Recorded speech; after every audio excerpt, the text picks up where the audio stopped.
মধ্যে শ্রেষ্ঠ রিপু হলো কাম।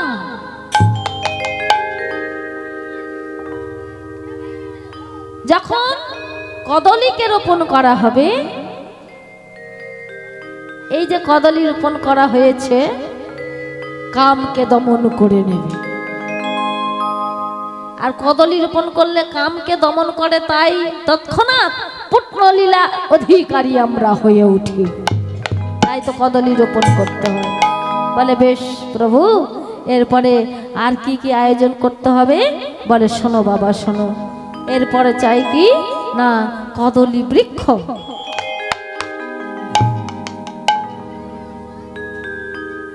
মায়েরা, কদলী বৃক্ষ, এই যে চারিদিকে চারিটি কদলী বৃক্ষ আছে না, পৃথিবীর বুকে তো অনেক বৃক্ষ আছে, দিতে পারতাম কি বাবা, তা কদলী বৃক্ষ কেন দেব? বলে এরা হলো চারিটি দ্বারের চারিটি প্রহর। চারজনের দায়িত্ব আছে। মহাপ্রভু যে লীলা করছেন, এই লীলা রক্ষণাবেক্ষণের জন্য চারিটি দ্বারের চারিটি প্রহর হয়ে রয়েছে। এরপরে চাই কি? বলে এরপরে চাই এই দেওয়া আছে না আম্রপত্র। হ্যাঁ মা, এরপরে চাই আম্রপত্র।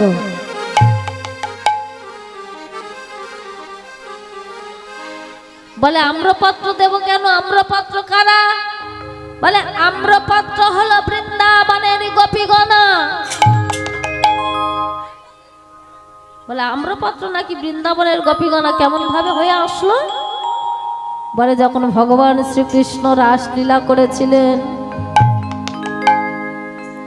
রাসলীলা সমাপ্ত করে ভগবান শ্রীকৃষ্ণ গোপীদিকে ডাকলেন, গোপীগণা তোমাদের কাছে বড় প্রেমঋণী হয়েছি, তোমরা আমার প্রেমঋণ থেকে মুক্ত করে দাও। গোপীগণা কেঁদে কেঁদে বলে, হে মাধব, যাকে পাবার আশারে আসে কত মুনি ঋষি যোগীগণ, যুগে যুগে তথা হাজার হাজার বৎসর ধরে ধ্যান করে তপস্যা করে, তোমার চরণ পাই না। সেই চরণ আমরা দর্শন করে আছি, সেই চরণে আমরা আশ্রয় করে আছি। ভগবান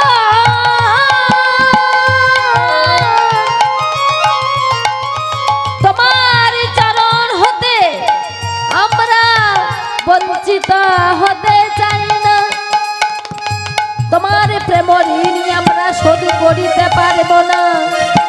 হে দিনের বন্ধু দয়াল হরি, প্রেম ঋণ কিছুতেই শোধ হবে না।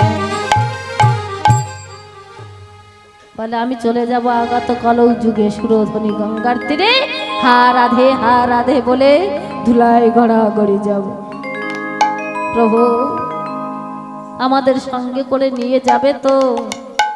এখানে লীলা করছ, সেই লীলায় আমরা দর্শন করছি। তুমি যখন কলৌ যুগের মাটিতে চলে যাবে, তোমার লীলাকে আমরা আস্বাদন করিতে পারব না। ভক্তাধীন ভগবান চতুরের কৃষ্ণ বলে উঠল, শোনো গোপীগণা, আমি যেখানে লীলা প্রকট করব, সেই লীলা দর্শন করবার জন্য তোমরা আম্রপত্র হয়ে চতুর্দিকে বেষ্টন করে থাকবে, আর আমি লীলা করব, সেই লীলা তোমরা আস্বাদন করবে। তাই এই আম্রপত্র হলো বৃন্দাবনের গোপী গণা। তাই সেই ব্রজের শ্রীকৃষ্ণ এই কলৌ হয়েছে মায়েরা। ব্রজের শ্রীকৃষ্ণ, দাপরের কৃষ্ণ এই কলিযুগে এসেছে, এসেছে ব্রজের বাঁকা কালো শাখা। এই ভাই দেখবি আয়, আই রে আয়, এলো রে সোনার নদিয়া, এলো রে সোনার নদিয়া এসেছে ব্রজের বাঁকা, এসেছে ব্রজের বাঁকা, কালো সখা দেখবি আয়, আয়, আয়, আয়, আয়। এলো রে, এলো রে, এলো রে সোনার নদিয়া, আয়, এলো রে সোনার নদিয়া। এসেছে ব্রজের রাখাল, এসেছে ব্রজের সখা, কালো রাখাল দেখবি আয়, আয়, আয়, আয়। আমাদের সোনার মদিনা, আয়, আমাদের সোনার মদিনা। এখন আর কালো বারণে না,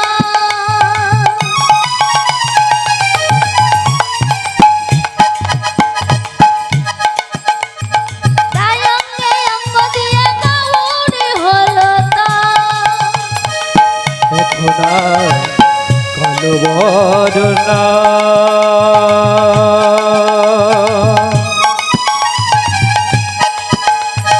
রাই অঙ্গে অঙ্গ দিয়ে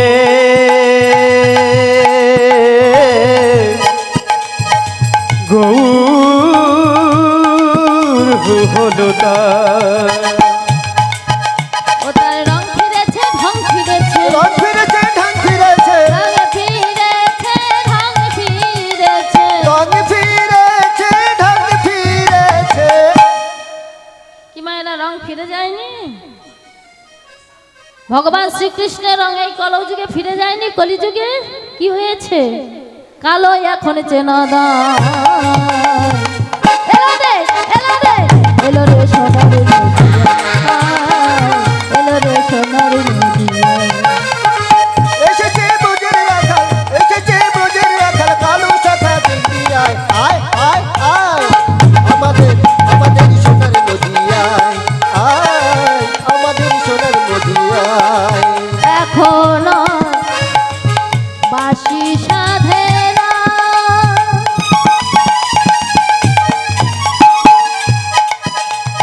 হরি নামে পাগল হয়ে বাউল হলো তো। এখন আর বসে সাধে না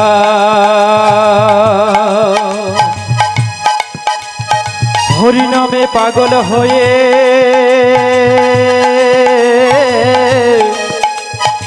গৌর হলো তার বাসি নেই সাধবে কিসে, বাসি নেই সাজবে কিসে, বাসি নেই সাধবে কিসে। কি করে সাধবে মা? বাসি নেই তো, রাধা নামটা কি করে বলবে? বাঁশি কলযুগে কি আছে? গৌরাঙ্গ মহাপ্রভুর বাঁশি টাসি নেই। বদনেতে রাধে রাধে রাধে, এলো রে সোনার নদিয়া এলো রে সোনার নদিয়া এসেছে ব্রজের রাখাল, এসেছে ব্রজের রাখাল, কালো সখা দেখবি আয়, আয়, আয়, আয়। আমাদের সোনার মদিনা, আয়, আমাদের সোনার মদিনা। এসেছে ব্রজের বাঁকা, এসেছে ব্রজের বাঁকা, কালো শাখা দেখবিয়া, এলো রে সোনার নদিয়া, এলো রে সোনার নদিয়া এসেছে ব্রজের বাঁকা, এসেছে ব্রজের বাঁকা, কালো সখা দেখবি আয়। এলো রে সোনার নদিয়া এলো রে এলো রে সোনার নদিয়া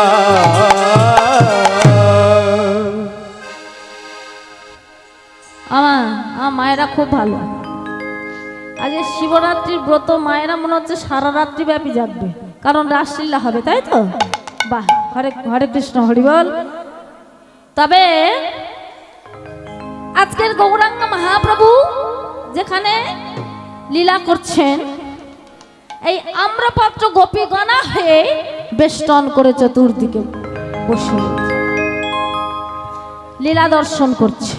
প্রভু, এরপরে আরো কিছু আয়োজন করতে হবে কি? বলো, শোনো বাবা হরিদাস, এরপরে চাই চারিটি কাদার তাল। চারিটি কাদার তাল কারা? বলে চারিটি কাদার তাল হলো ব্রহ্মার চারি পুত্র, চারি বেদ। কি বাবা, তাই তো নাকি?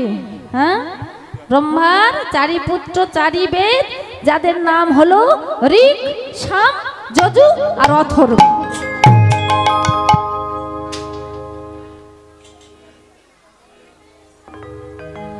ঋক, সাম, যজু, অথর্ব, এই চারিটি বেদের মাথায় চারিটি বেদ দণ্ড। চারিটি বেদ দণ্ড লাগবে। বলে প্রভু চারিটি বেদ দণ্ড কারা? বলে ও হরিদাস, চারিটি বেদ দণ্ড হলো চারি যুগ, সত্য, ত্রেতা, দ্বাপর আর এই কলি। চারিটি বেদদণ্ডের মাথায় কি থাকবে জানো? চারিটি বেদদণ্ডের মাথায় থাকবে 16টি তালপাতা। মায়েরা 16টা তালপাতা দিতে হয় তো, এখানে দেওয়া আছে 16টা তালপাতা, এখানে দুঃখে করে আছে। আচ্ছা যাই হোক, 16টা তালপাতা গোবিন্দ মন্দিরে হয়তো আছে। 16টা তালপাতা, 16টা তালপাতা দেবো কেন? ওরা হলো ভগবান শ্রীকৃষ্ণের 16 জন রাখা। এরপরে চাই মন্থন রজ্জু, সুতো। কেউ দেয় 3 খেয়া, কেউ দেয় 5 খেয়া, কেউ দেয় 7 খেয়া, কিন্তু আসল নিয়ম হচ্ছে দিতে হয় 9 খেয়ে। 9 খেয়ে সুতো। তা 9 খেয়ে সুতো দেবো কেন? বলে নববিধা ভক্তি, শ্রবণং কীর্তনং বিষ্ণু শরণং পাদ সেবনং বন্দনং অর্চনং দাস্য সখ্য আত্ম নিবেদনং। নববিধা ভক্তি, ভক্তির বলে আমরা ভগবানকে বন্ধন করে রাখি। কি বাবা, তাই তো? ভক্তির বলে আমরা ভগবানকে বেঁধে রাখি। দেখবেন কোন দেবদেবীর পূজা অর্চনা হলে যখন পুরোহিত মশাই, ঠাকুর মহাশয় এসে ওই সুতোটা কেটে দেয়, বলে এবার আর ঠাকুর ওই দেহের মধ্যে নাই, মানে যে বিগ্রহটা থাকে ওর মধ্যে আর ঠাকুর নয়, ঠাকুর চলে গেছে। বাধা ছিল ভক্তির বলে চলে গেছে, কেটে দিয়েছে, চলে গেছে। হরে কৃষ্ণ হরি বল। এরপরে চাই কি? বলে এরপরে চাই একটা কাদার তাল। কাদার তালটা কি? কাদার তালটা হলো স্বয়ং ধরিত্রী দেবী। কাদার তালের মাথায় দেওয়া হলো কি? একটা পুটনো ঘট দেওয়া হলো। ঘটটা হলো যোগমায়া যজ্ঞেশ্বরী। ঘটের ভিতরে দেওয়া হলো গঙ্গা দেবী, গঙ্গার বাড়ি। তার মাথায় দেওয়া হলো পঞ্চ পল্লব, ক্ষিতি, অপ, তেজ, মরুদ আর বোম। পঞ্চ পল্লব 5টা পাতা দেওয়া হলো। তার মাথায় দেওয়া হলো একটা শশীষ ডাল। হরে কৃষ্ণ।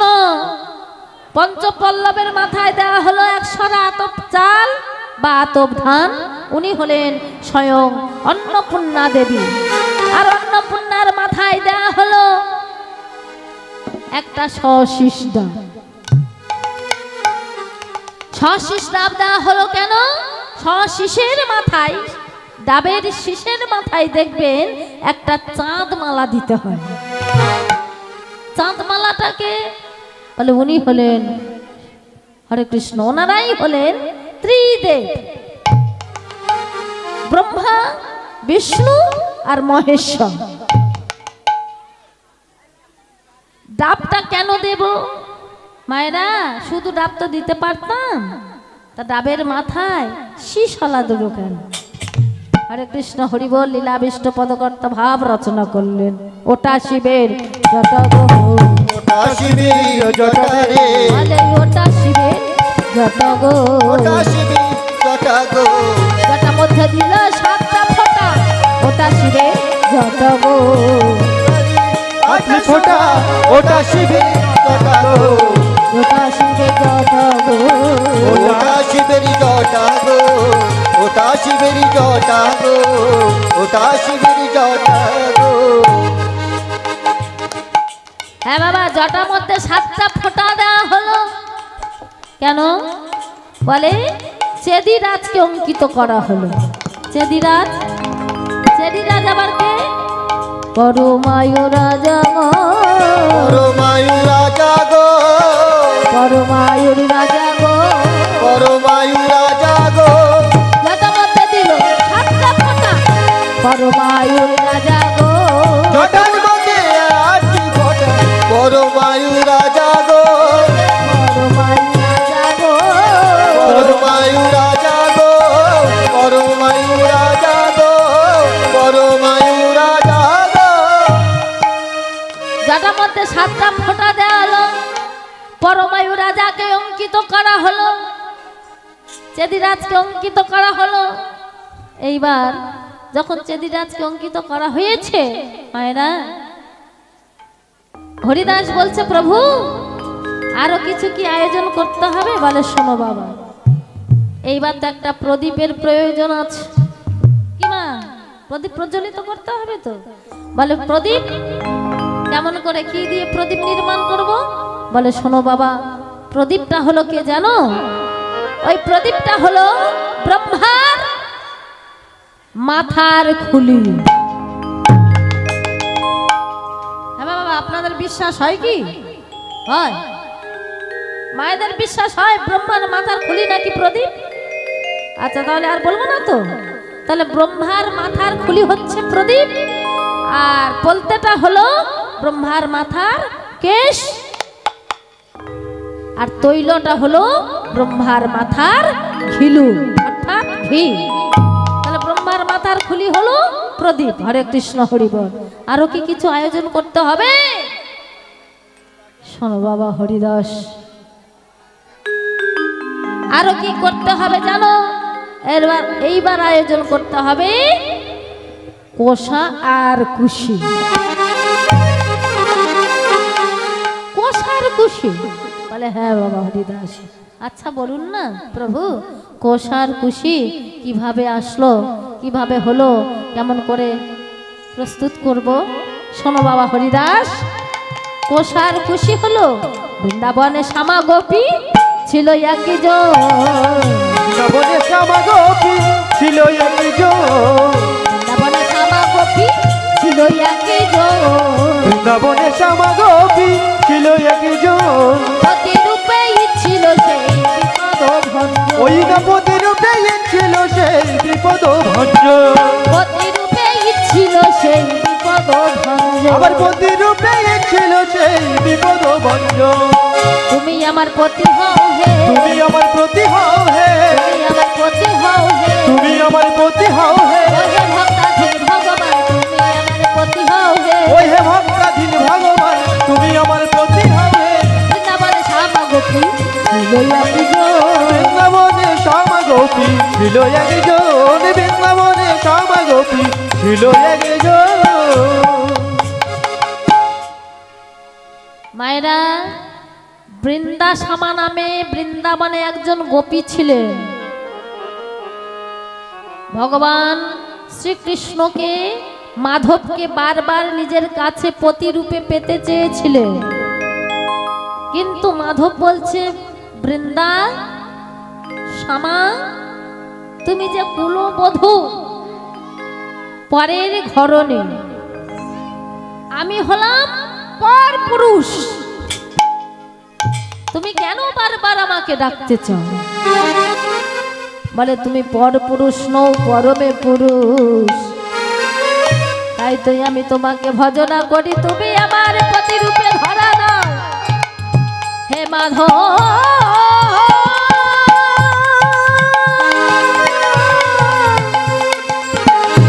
ওই হে মাধব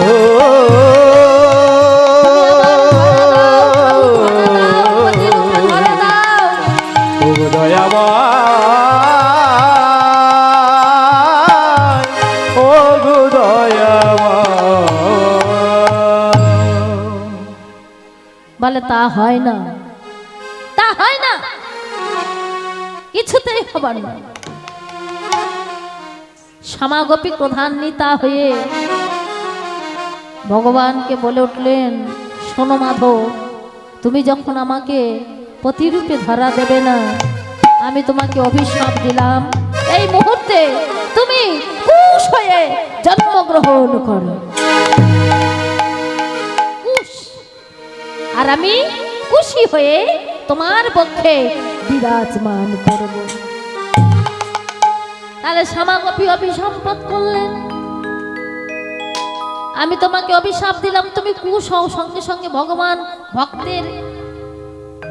ভক্ত যেমন ভাবে চেয়েছে, কি মা, তাই তো? ভক্ত চেয়েছে তুমি কুশ হয়ে যাও, আমি তোমার বক্ষ মাঝে বিরাজমান করি। সঙ্গে সঙ্গে শ্যামাগোপী খুশি হয়ে ভগবানের উপরে বিরাজ করতে লাগলো। হরে কৃষ্ণ, হরি বল। আরো কি কিছু আয়োজন করতে হবে? বলে না না বাবা হরিদাস, এইবার সুন্দর করে আসরটা নির্মাণ করো। চারিদিকে আম্রপত্র দিল সারি সারি, চারিদিকে আম্রপত্র দিল সারি সারি, আম্রপত্র দিল সারি সারি, চারিদিকে আম্রপত্র দিল সারি সারি। তাহার মাঝে মাঝে দিল তুলসী বন্ধন করি, তাহার মাঝে মাঝে দিল তুলসী বন্ধন করি, তাহার মাঝে মাঝে দিল তুলসী বন্ধন করি, তাহার মাঝে মাঝে দিল তুলসী বন্ধন করি, তাহার মাঝে মাঝে দিল পুষ্প ঝুলাই, তাহার মাঝে মাঝে দিল পুষ্প ঝুলাইয়া। মরি রে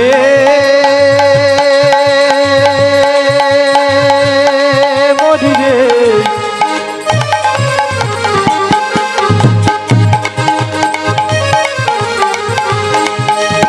আহা মরি রে মরি রে, আহা মরি রে। উলুধ্বনি উলুধ্বনি, আহা মরি মরি রে, দিল পুষ্প ঝুলাইয়া, তাহার মাঝে মাঝে দিল পুষ্প ঝুলাইয়া, চারি কোণে দিল কদলি বৃক্ষ পুঁথিয়া। চারিদিকে দিল কদলি বৃক্ষ ঝুলাইয়া। কেমন সুন্দর হয়েছে, কেমন সুন্দর হয়েছে, কেমন সুন্দর হয়েছে, হরিদাস করেছে কীর্তন, কেমন সুন্দর হয়েছে, হরিদাসের হরিবাসন কেমন সুন্দর হয়েছে, হরিদাসের হরিদাসের কেমন সুন্দর হয়েছে। হরিদাসের হরিবাসন জয় রে লীলা বালাই জয় রে, সুন্দর হয়েছে, বাইরে লীলার বালাই যায় রে, কেমন সুন্দর হয়েছে, আবার বাইরে লীলার বালাই যায় রে, কেমন সুন্দর হয়েছে, আবার বাইরে লীলার বালাই যায় রে, কেমন সুন্দর হয়েছে, কেমন সুন্দর হয়েছে, কেমন সুন্দর হয়েছে, কেমন সুন্দর হয়েছে। সুন্দর করে হরিবাসরটা নির্মাণ করা হলো। এই বিধি দিতে দিতে মাত্র আর দুদিন বাকি আছে। যখন আর দুদিন বাকি আছে, হরিদাস যখন এক মনে ভগবানকে ডাকছিল, মায়েরা অঙ্গিরা ঋষি আর ত্রিজটা মুনি উভয়ে বলে উঠল, হরিদাস যাও, সরস্বতী নদীর জলে তুমি স্নান করে শুদ্ধ হয়ে এসো। স্নান করে শুদ্ধ হয়ে এসেছে, এইবার অঙ্গিরা ঋষি কর্ণে মন্ত্র প্রদান করলেন, দীক্ষা দিলেন, দেহটা শুদ্ধ পবিত্র হয়ে উঠল। যখন শুদ্ধ পবিত্র হয়ে গেল, আমার মৃত্যুর আর দুদিন বাকি আছে। অগণন ভক্ত সেখানে উপস্থিত হয়েছে, অগণন নরনারী, অগণন মানব মানবী। হরিদাসের এই দৃশ্য দেখে সবাই উচ্চ কণ্ঠে এক মনে ভগবানের নাম গাইছে, বল হরি বল হরি বল হরি বল, বল হরি বল হরি বল হরি বল, বল হরি বল হরি বল হরি বল হরি বল হরি বল হরি বল, হরি বল। শ্রী গুরু কৃষ্ণ প্রেমানন্দ হরি বল, হরি বল হরি বল হরি বল হরি বল হরি বল, বল হরি বল হরি বল হরি বল, বল হরি বল হরি বল হরি বল, বল হরি বল হরি বল হরি বল। হরে কৃষ্ণ। মায়েরা দেখতে দেখতে আজকে মৃত্যুর দিন এলো। যখন মৃত্যুর দিন এসেছে, এইবার ঠিক মধ্যাহ্ন 12টা, বেলা দ্বীপ প্রহর 12টা বাজে।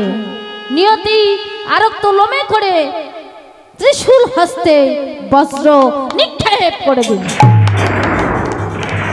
যখন বজ্র নিক্ষেপ করেছে, যতদূর নামের ধ্বনি উঠেছে, সেই শূন্য মার্গে বজ্র এসে থমকে দাঁড়িয়ে পড়ল।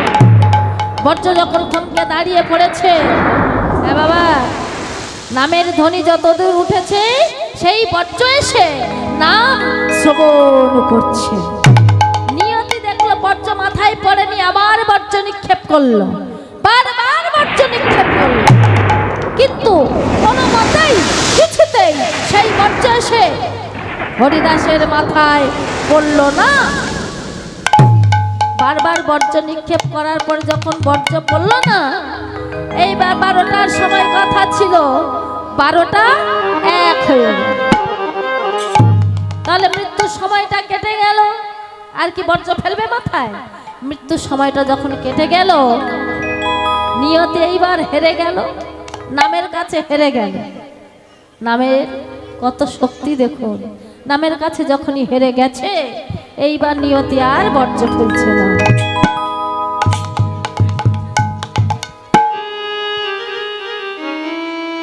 হরে কৃষ্ণ হরি বল। ভোলানাথ দেখলেন যে হরিদাস এক মনে ভগবানের নাম করছিল, তাই তার মাথায় বজ্র পড়েনি। সঙ্গে সঙ্গে প্রভু নারায়ণের কাছে গিয়ে বলছে, প্রভু তোমার দাস, হরির দাস, তুমি হরি, তোমার দাস হরিদাস, তার তো মাথায় বজ্র পড়ল না, তা সে তো মৃত্যুকে জয় করে নিয়ে মৃত্যুকে জয় করে নিয়েছে, মৃত্যুঞ্জয় হয়ে উঠেছে। আর বিলম্ব করো না, শীঘ্র করে পরমায়ুটা একটু বৃদ্ধি করে দাও। বলে কেমন করে করব পরমায়ু বৃদ্ধি? বলে তোমার দাস, তুমি হরি, তোমার দাস হরিদাস, পরমায়ুটা বৃদ্ধি করে দাও। সঙ্গে সঙ্গে ভগবান কি করলেন? ভক্তের মনোবাসনা পূর্ণ করবার জন্য নয়নের পল্লব পাখনা, নয়নের কাজল মিশ্রণ করে, মায়েরা 10 বছর পরমায়ু ছিল তো, 10-এর পৃষ্ঠে একটা শূন্য নিয়ে বসাইয়ে দিল গো, বসায়ে দিল গো, বসায়ে দিল গো, একটি শূন্য কেমন বসাইয়ে দিল গো, একটি শূন্য আবার বসায়ে দিল গো, একটি শূন্য কেমন বসাইয়ে দিল গো। একটি শূন্য আবার 100 বছর পরমায়ু হলো, বসায়ে দিল গো, 100 বছর পরমায়ু হলো, বসায়ে দিল গো, 100 বছর পরমায়ু হলো, বসায়ে দিল গো, 100 বছর পরমায়ু হলো। বসায়ে দিল গো, বসায়ে দিল গো, বসায়ে দিল গো, বসায়ে দিল গো। তাই মা পার্বতী মাথায় কাঁটা ছিল, সেটা নিয়ে নয়নের পল্লব পাখনা, নয়নের কাজল মিশ্রণ করেছে, করে 10,000 পৃষ্ঠে একটু শূন্য বসিয়ে 1,00,000 বৎসর পরমায়ু করলেন। হরি বল, হরে কৃষ্ণ। সমবেত ভক্তমণ্ডলী, ভক্তিমতী মায়েরা, যারা যারা ভিক্ষা দেবেন, ভগবানের চরণে অর্পণ করবেন, দিয়ে যাবেন এখানে। হরে হরে কৃষ্ণ হরি বল। এখানে ভক্ত আর ভগবানের মিলন হইল, ভগবান ভগবানের মিলন হইল, ভগবানের মিলন হইল, ভগবান ভগবানের মিলন হইল। বদনে ভক্তগণ হরি হরি বল। হরি বল হরি বল